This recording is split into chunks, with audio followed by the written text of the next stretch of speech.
When you give a gift from LL Bean, you're giving favorites in the making designed with thoughtfulness and care. Like the popular made-to-do-it-all puffer blanket. Light, warm, packable, and in fun graphics. It's the perfect gift for campers, snugglers, fire pit storytellers, outdoor concert goers, and more. It even has snaps at the top so you can wear it like a cape. This holiday, find out why there's nothing like something from LL Bean. Shop the puffer blanket and more favorites at llbean.com/gifts.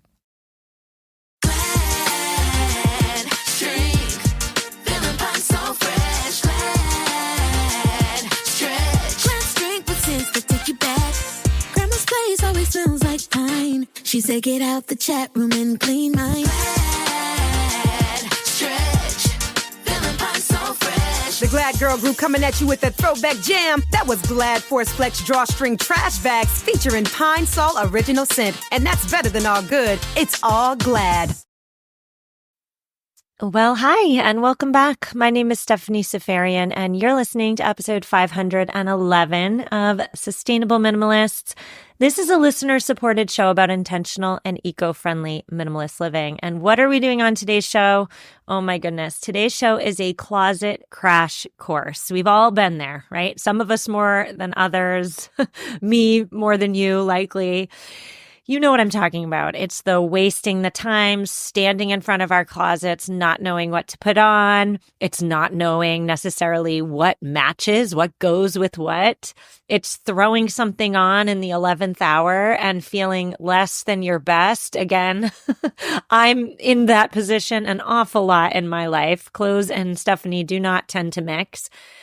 Capsule wardrobes are all the rage in minimalist circles. And the idea behind a capsule wardrobe is really strong, right? Get rid of all the filler in your closet so that you're left and you see only what's killer. I love the idea, but what sounds great in theory does not always work in practice. I'll say for myself, the capsule wardrobe solution left me with too few clothes. So I actually didn't always necessarily have enough on hand for a wide breadth of events or obligations or stuff to do outside of my home. I didn't have the right clothes for those instances. My guest today believes that it's less about creating a capsule, less about having a certain number of items in specific categories like pants, like blouses. It's instead about having a clear system that works for your lifestyle. So knowing where you're going to go and having clothes within those categories. Today, I'm speaking with Lauren Morley. Lauren is a co-host of the Millennial Minimalist podcast. She's also the creator of the Closet Course, which is a program designed to help you simplify your wardrobe and stop constantly shopping. I'm on board. And again, today we're doing a closet crash course of such. We're taking some of the major points in the closet crash course and giving them all to you today. Lauren, I'm so thrilled to talk to a fellow minimalist, a fellow podcaster. Really excited to have you on the show. How are you? I'm good. Thank you so much for having me. I'm so excited for our conversation today. Me too. Me too. I love talking to fellow podcast hosts, especially in the minimalism sphere. So why don't we start there? Why don't you tell us who you are, what you host, what you do? Tell us all of it. So my name is Lauren Morley. I am the co-host of the Millennial Minimalist podcast. We have been podcasting for almost 7 years now. And I am the creator of the Closet Course. So I started a company helping people simplify their closets. I'm just curious, how did Millennial Minimalists start? I know that we have been in the same sphere for about the same amount of time, and only now are we finally collaborating. But how did you and your co-host start the show? Why did you start it? Is there a bit of a backstory there? Yes, we actually have such a funny story. I sold real estate for 12 years. I still have my license. And Kelly was my client. I showed her a condo in Toronto, and all of my clients always were like, oh, the closets are so small, because in condos, they're very small. So when Kelly walked in, I said to her, oh, I know you're going to complain that the closet's too small. And she was like, no, actually, I don't have that many clothes. And in that moment, I was like, we are going to be friends. I don't know exactly when it happened, but maybe a few months later, she had come over to my place. I've always been a minimalist. I've just like naturally loved this lifestyle. I feel like I get overwhelmed easily, and having just not very much stuff and living a simple lifestyle lets me live my best life. So I've been like this since I was a kid.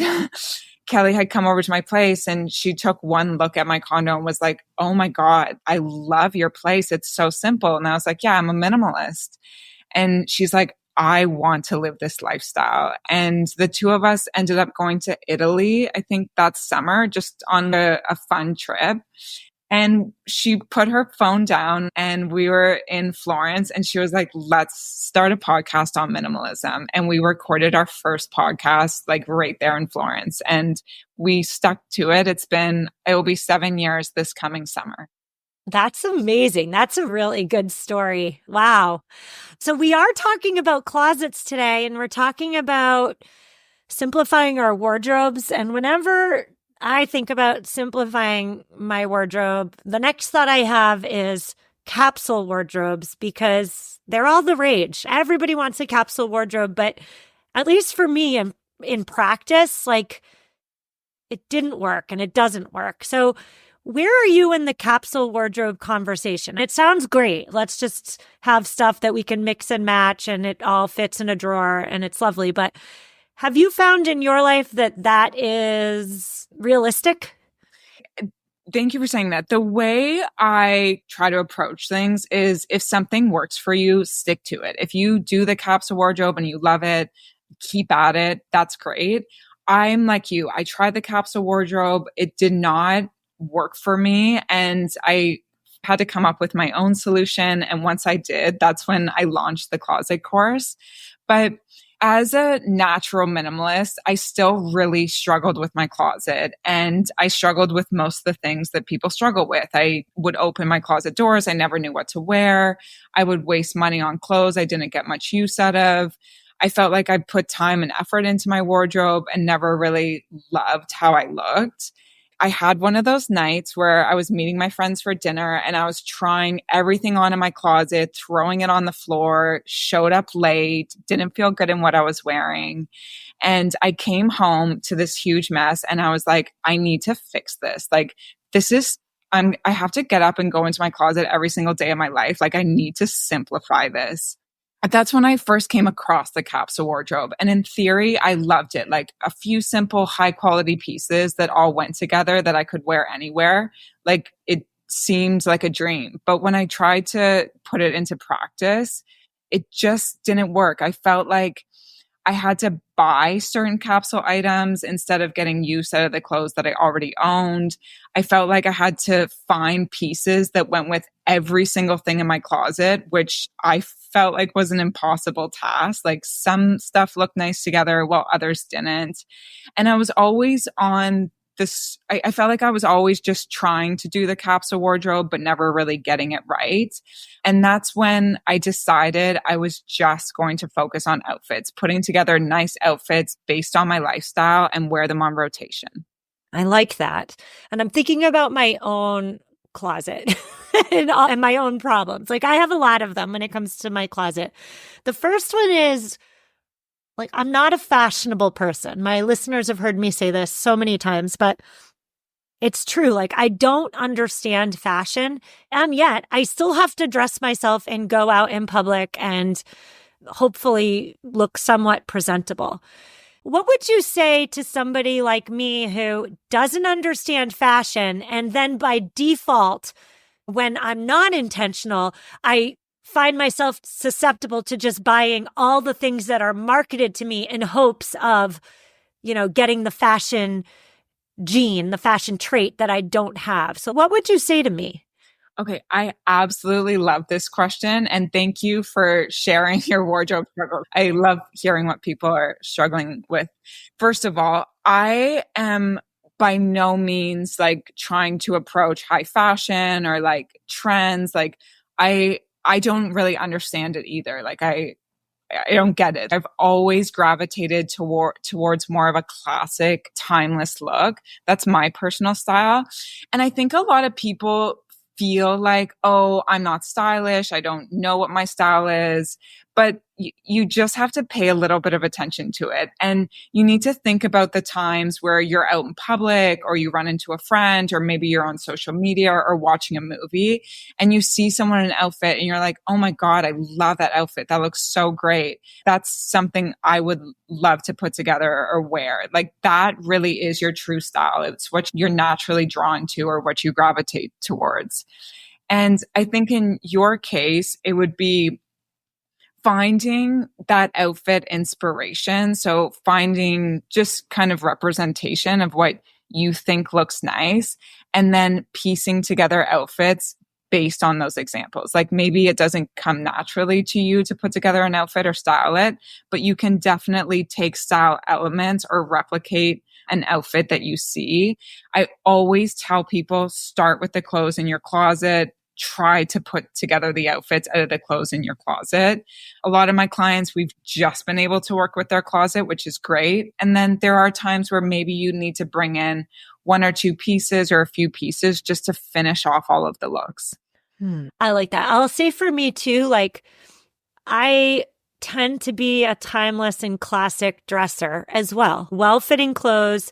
I'm a big fan of a pair of well-fitting jeans, a neutral top, and then if I need to go crazy, I'll put some accessories on. Maybe it's a scarf, maybe it's a chunky earrings. That tends to be what I go for. I'm never going to be the most fashionable person in the room, but I'm also not going to have a closet full of 5 years ago's fashionable items, right? Like the trendy patterns, the bold this, the bold that, because I tend to go towards classic over trendy.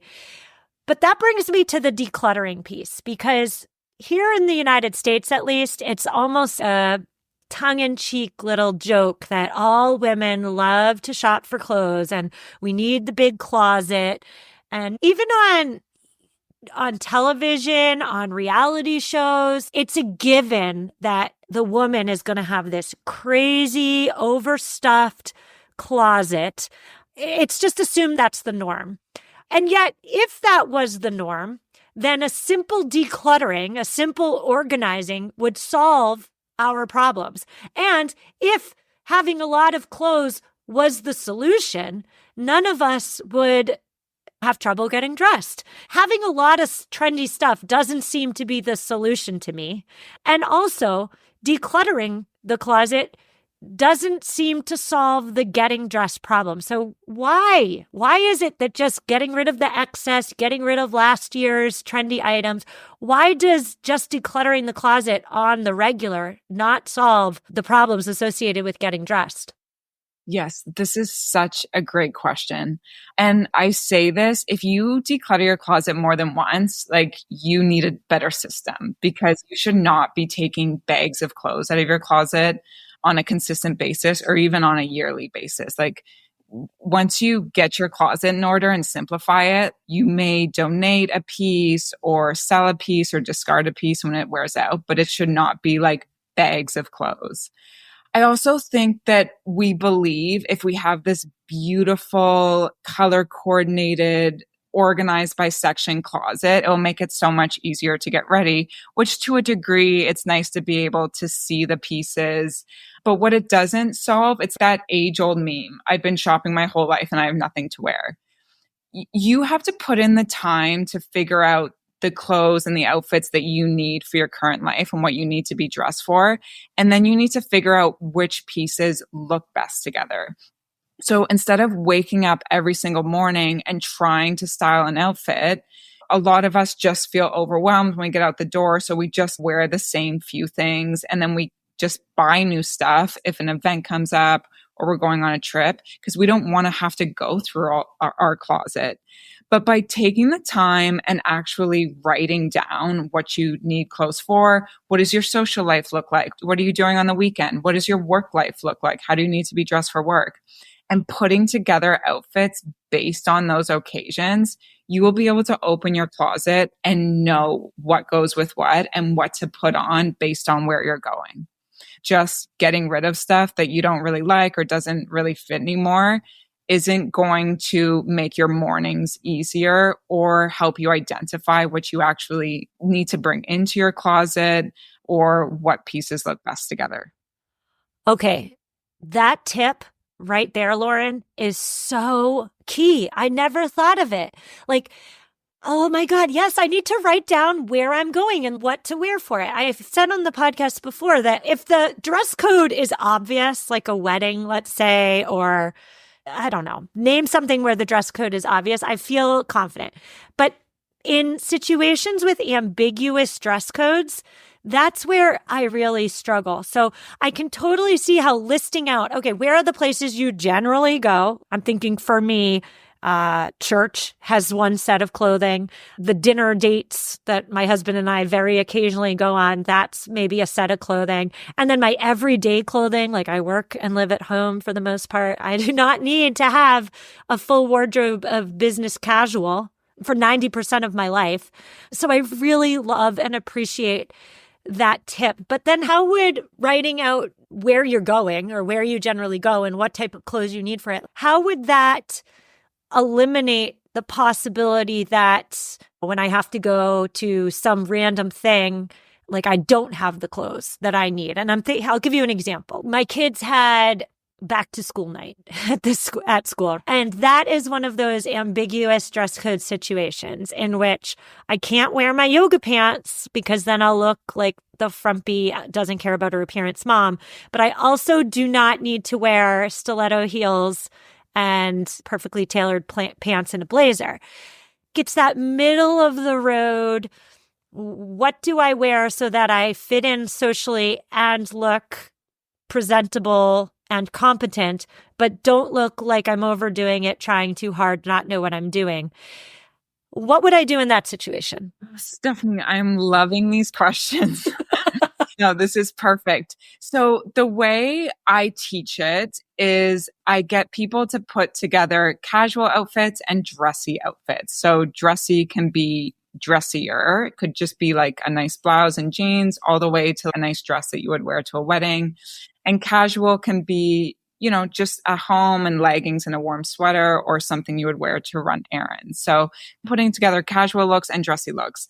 And the reason you want that list, another great tip, look at your calendar, go back 3 months, look ahead 3 months, see what you've been to, see what's coming up. That will tell you your life and like what you need to be dressed for. Once you put together those casual looks and those dressy looks, then you can go back and reference that list and make sure that you have outfits to wear to those occasions.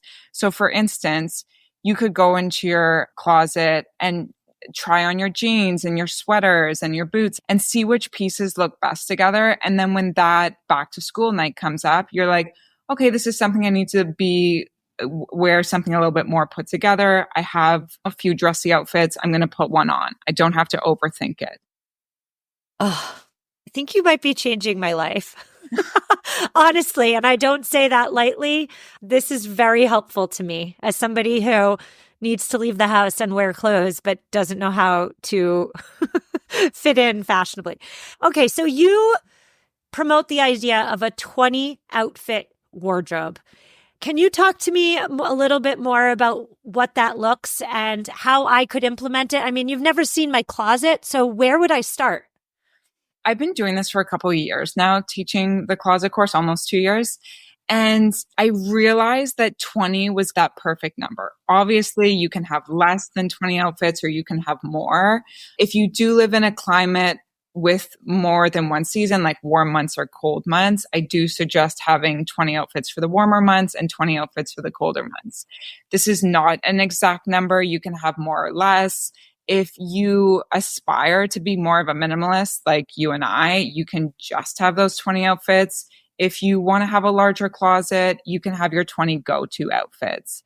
So how you would get started is literally going into your closet and trying on your clothes. So try on the clothes you like, pieces that go together, try to improve them. Out of the clothes that you have, try to put together your best looks. And then that's when you can start getting into the details and improving those outfits.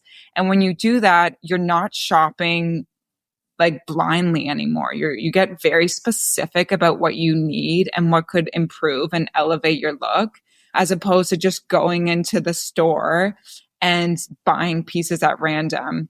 The other day I was walking through a store and I saw this sweater. I'm like, oh, this is so cute. And I'm like, is it cute enough to be one of your 20 outfits? And I'm like, oh, absolutely not. So it really gives you like a clear, simple, practical boundary with your closet. But of course, you can be as flexible as you want and tailor it to your own lifestyle. Okay, but I live in America in which 20 outfits does not sound like enough for the average woman. We live in a society in which if you repeat an outfit, that is in some circles the biggest fashion faux pas you can make. So what would you say to listeners who feel the social pressure, the societal pull to always add? And I get that. So on average, people only wear about 20% of their wardrobe. So I only own that 20%. And I think people think that they need all of these clothes to be well dressed and to always be in something new. But if you think about it, say you work outside the home and you need to be dressed business formal for work, and you put together 10 nice business formal outfits for the fall winter months. That's only about 6 months. You'd only be wearing each outfit about twice a month. So you'd only be wearing it 12 times that year. And your colleagues at work expect to see you in similar clothes on a regular basis because you see them all of the time. And then when it comes to dressy clothes, how often are you going to events? Like even if you put together 10 nice dressier outfits, even if you had an event every weekend, you could go months without having to repeat an outfit. So it's really stepping back and questioning how many times you are going to these dressy events. And to be completely honest, I put together my dressy wardrobe, and some of my dresses I've worn for 6 or 7 years. I'll wear them to a Christmas dinner, and then 2 years later, I'll wear that dress again to a Christmas dinner. And I still get compliments on it. They're like, oh my God, I love your dress. You look so great. And in my mind, I'm like, yeah, I wore this a few years ago. There's no way you would remember. And I feel good in it. I think as a society, we have to normalize repeating outfits. Like Kate Middleton repeats outfits. So I think we can all relax. And at the end of the day, showing up somewhere and looking good and feeling good is going to be better than just showing up in something new. So simplify your wardrobe, get the outfits that you love and feel good in, and wear those on rotation. And I promise you, you will only get compliments. People will not be like, oh, didn't you wear that 2 years ago to this event? No one remembers what you wore. That's such a important piece, right? We all think that we're the center of the universe, but we're only the center of our own universe. Nobody's going to remember. No, a lot of times we don't even remember what we wore, let alone what someone else wore. If I saw someone repeat an outfit, I feel like I would respect them more. I'd be like, wow, like she's really got her outfits down pat, and she like obviously isn't a slave to shopping if she's wearing them on rotation.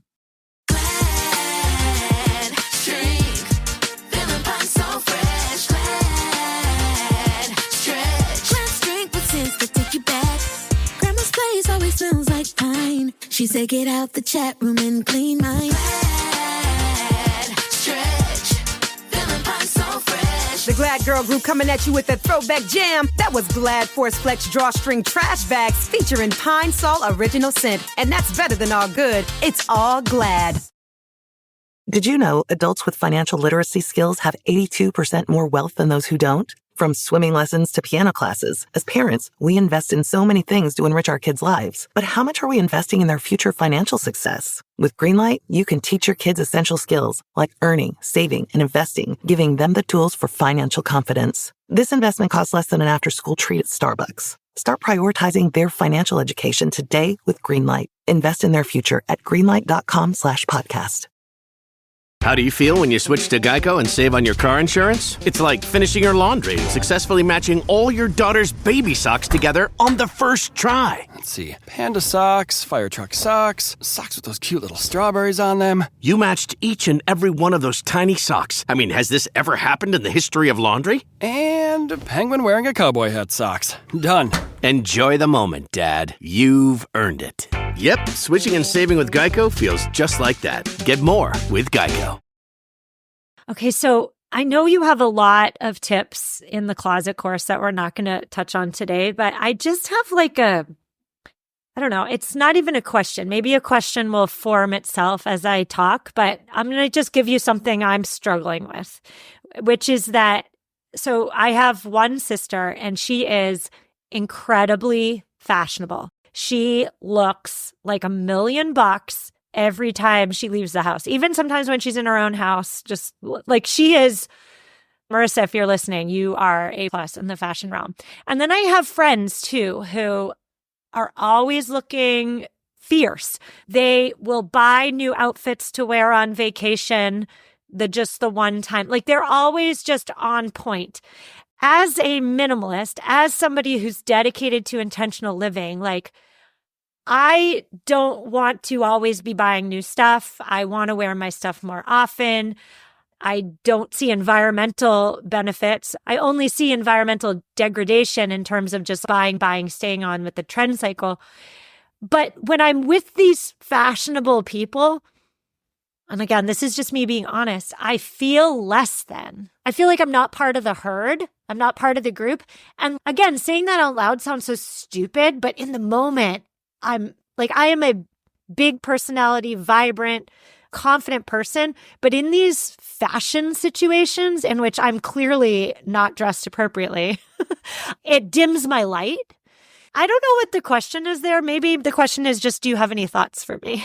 Oh, I have so many thoughts on that. And thank you for opening up and sharing that. I feel like a lot of us can definitely relate and feel that way too.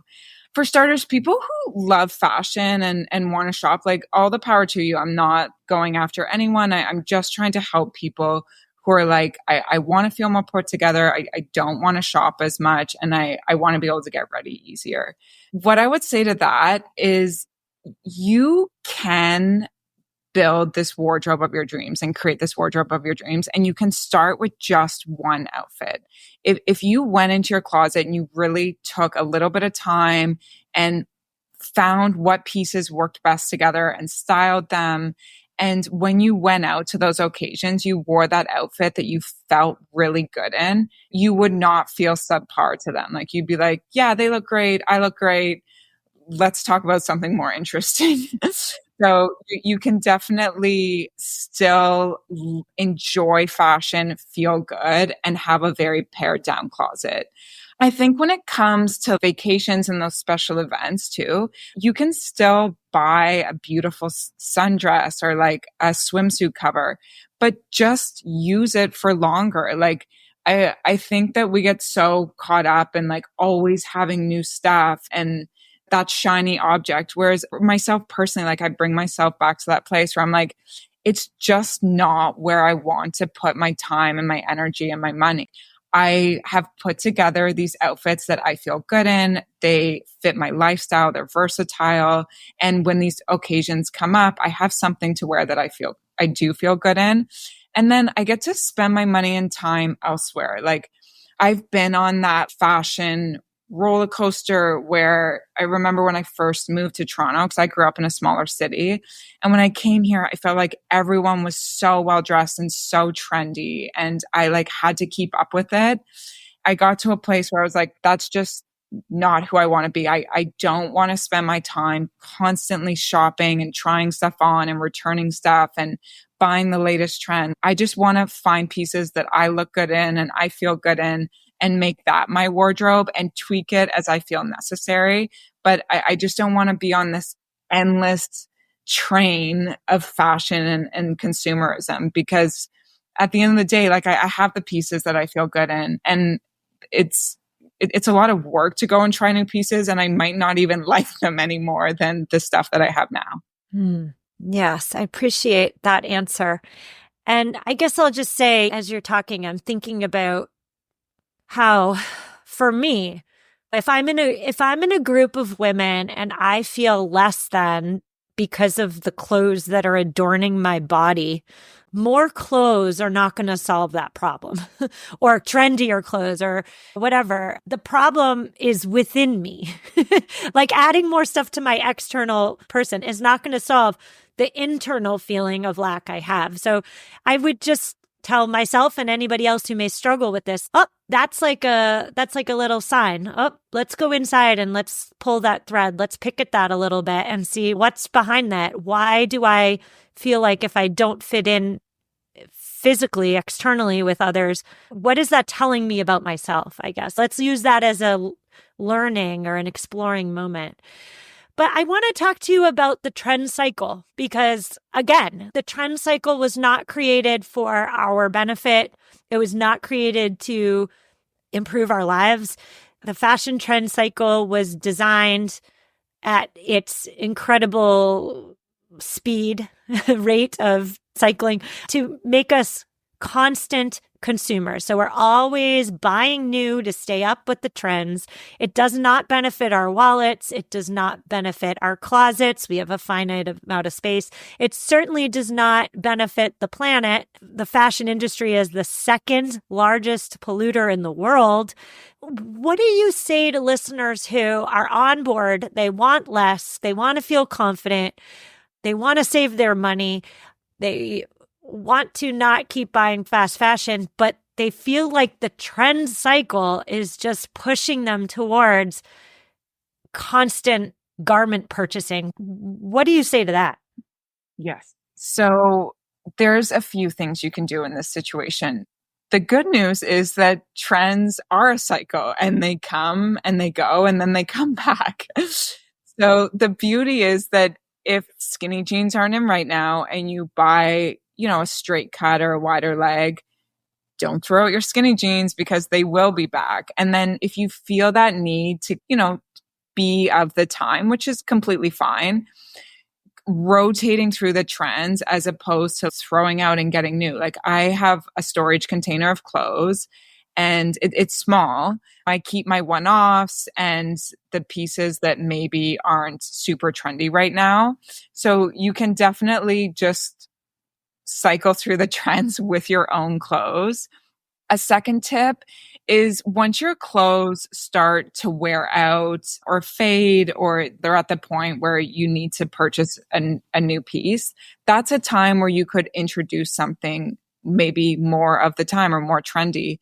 You don't have to go out and buy all of the trends, but maybe you could integrate a few into your wardrobe so that you still feel like you are integrated into society to a certain degree and wearing what people are wearing around you, but you're not replacing your whole wardrobe every season. You're just bringing pieces in, bringing them into outfits so that they feel up to date, but you only ever purchased a few pieces and you have that storage for when they come back. You don't have to store too much stuff. I feel like jeans are the big ones that change a lot.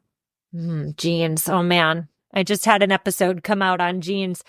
Yeah. I feel like being on the trend bandwagon doesn't feel good because we spend all this extra money and then the following year we have all these poor decisions to declutter, right? That doesn't feel good. Being off the trend bandwagon, at least for me, feels slightly better because, yeah, I may not feel like the most confident in my social interactions, but hey, at least I'm saving my money and not contributing to the waste problem. But before we go, Lauren, I want to talk to you about the timelessness that you mentioned earlier. For listeners who are just even unsure what timeless is, what suggestions would you have for them? What should they be keeping, investing in? What are your thoughts on timeless? Yeah, I mean, I always think, could you wear it 20 years ago and could you wear it 20 years from now? So has it stood the test of time? Like you think of, a dark jean, a black blazer, a black turtleneck, like things that people have always worn. Like I looked at my grandmother, she was always dressed up and she purchased a lot of secondhand clothes. She always had a button-up blazer on and a skirt or like a dress pant. Like it's these pieces that you can wear for decades and they really don't go out of style. It's not cowboy boots that are in right now and be gone the next moment.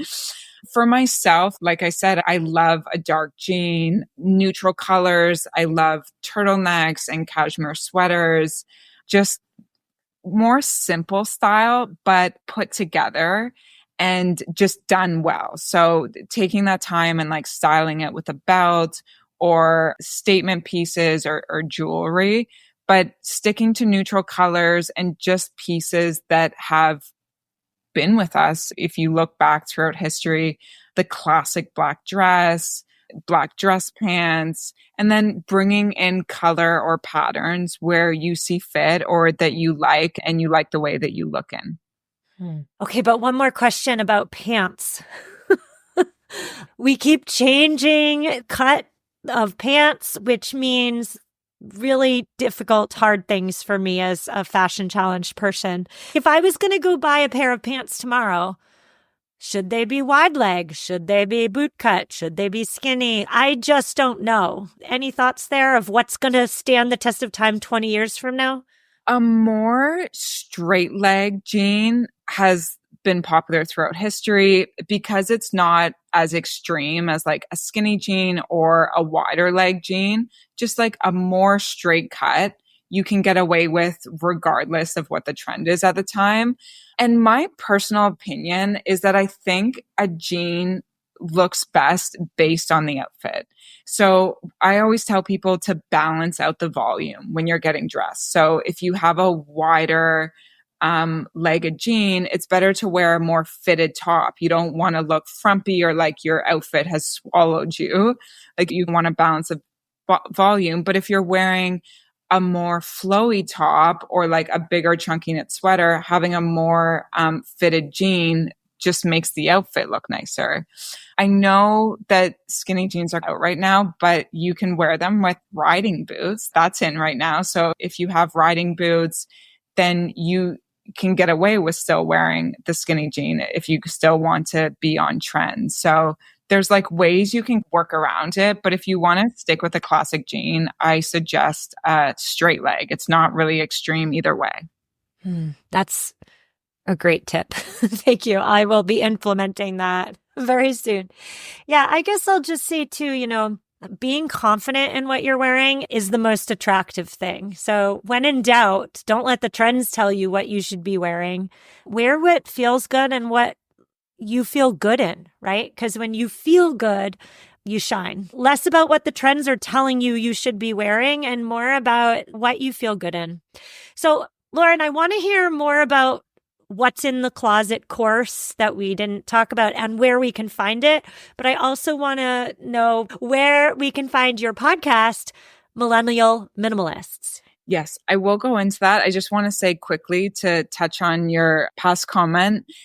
You're so right about going to parties or social events. As long as you feel good in what you have on, like I've said, a lot of my clothes are 6 or 7 years old. If you show up and you're friendly, you're in a good mood, you have a sense of humor, you've read books, like you spend your time making yourself an interesting person, I think you will have a lot better of a time and the people around you will be a lot happier to have you there than if you just are on the cutting end of fashion. So if it's not something you're super interested in, it's so much better to just show up in something you feel good and confident in and have fun and find ways to connect with people that does not have to do with what you're wearing. So you made a great point there. So I just wanted to touch on that. And then in terms of my podcast, Millennial Minimalist, you can find it on Apple Podcasts. We're on Spotify.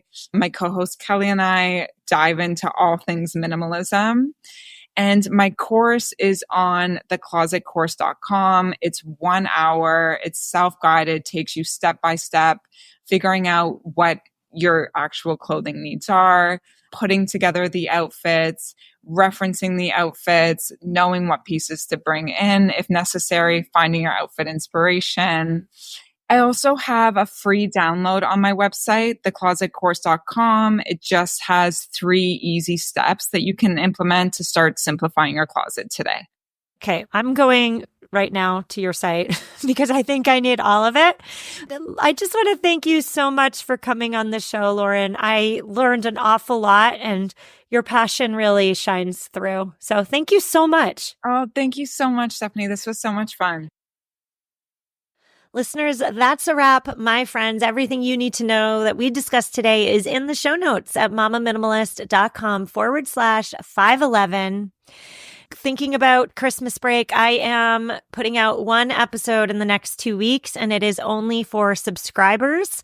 It is all about dental products and holistic health. So are there any potential human health consequences associated with using mouthwash, the Listerine, the Act?